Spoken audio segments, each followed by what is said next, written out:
Fiona and I had initially started our discussion of bridges also not only as transitory spaces, but also as departure points, which goes against the construction of the bridge itself. And so we really are focusing on it as these departure points, but putting a mobility back into these departure points. I think the project itself looks to make a portrait of the contour of Montreal, but it's a very abstract portrait.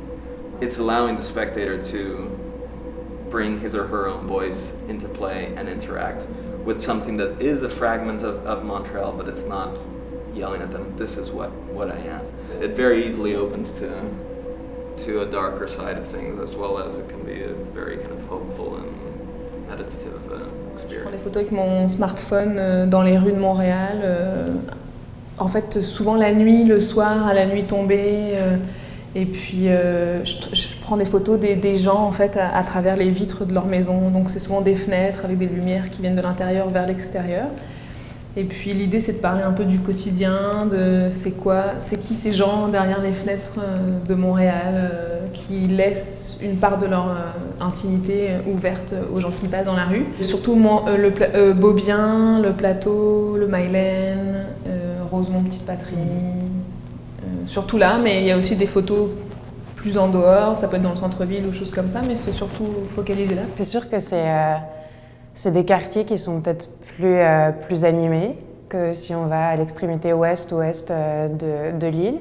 Mais en même temps, c'est peut-être plus la particularité de Montréal dans son ensemble et de l'architecture, de la disposition du rapport entre vie privée et vie publique à Montréal, la façon dont les maisons sont assez basses comparées à d'autres villes. Donc on a accès au rez-de-chaussée et à la vie des gens même au 3e étage parce que ça reste à hauteur de regard, contrairement à des villes comme New York ou Paris. A persistent problem with the conflict between the industrial infrastructure and the transportational infrastructure and the residential neighborhoods which exist. And I think all over the city you see this type of situation where we have railroad tracks, we have interstates, we have large infrastructure items which are conflicting with residential neighborhoods. The picture itself shows the conflict in all the different forms of bicycles, of pedestrians, of car traffic, of railroads, of a man climbing over the railroad on the bridge. And it shows how enormously difficult it is to fix these, because basically you have these enormous structures which can't be changed. It's a battle basically between residential neighborhoods and industrial use of the city.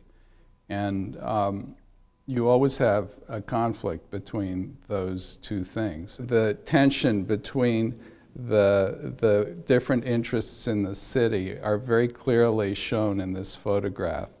And that's what really creates my interest in the area and what I see in the picture, because to me, it's a zone of conflict and something that shows a deeper and longer story about the city than just this specific. C'est Saint-Laurent.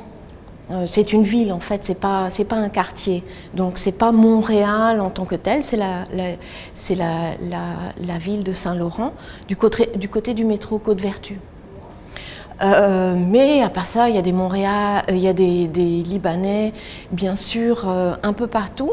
Et il y en a qui m'ont dit dans les enregistrements que justement, en tant que jeune adulte ici, quand est venu le moment de prendre leur propre appartement, ils n'ont pas voulu monter vers Saint-Laurent. Au contraire, ils ont voulu vivre Montréal, vivre la ville et ne pas rester dans une sorte de ghetto libanais.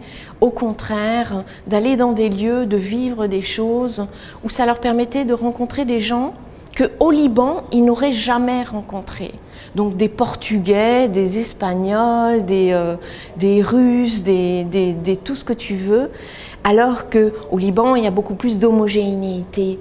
Mais ici, ils ont pu vivre vraiment le caractère hétérogène de Montréal. Et je pense que c'est aussi pour ça qu'ils ont aimé d'amour la ville. I knew of Montreal actually came somewhat from my mother, who had lived in Montreal in the late 60s, and she had been at Expo 67. She really loved it, spoke about it a lot, and so that sort of created the image of Montreal for me in a way. When I think of the biosphere, the Buckminster Fuller Dome, people love it now and it's become a symbol of our city, even though in the state that it's in right now, I consider it in a ruined state. It burned down and it's missing the skin on the surface, but we've kept the shell of it and now it's used to promote Montreal. You'll see it in shots of the city. I guess Expo 67 symbolizes a real time of growth and for Montreal. For one thing, we got the metro system came out of Expo 67. Turcotte Interchange was another one being built at that time. And then later in the 70s, we had the Olympic Stadium being built, which so continued this really exciting growth period for Montreal. There was these really great dreams at the time, and now it's being brought back to us in tragedies, and which I found really, well, it's really sad.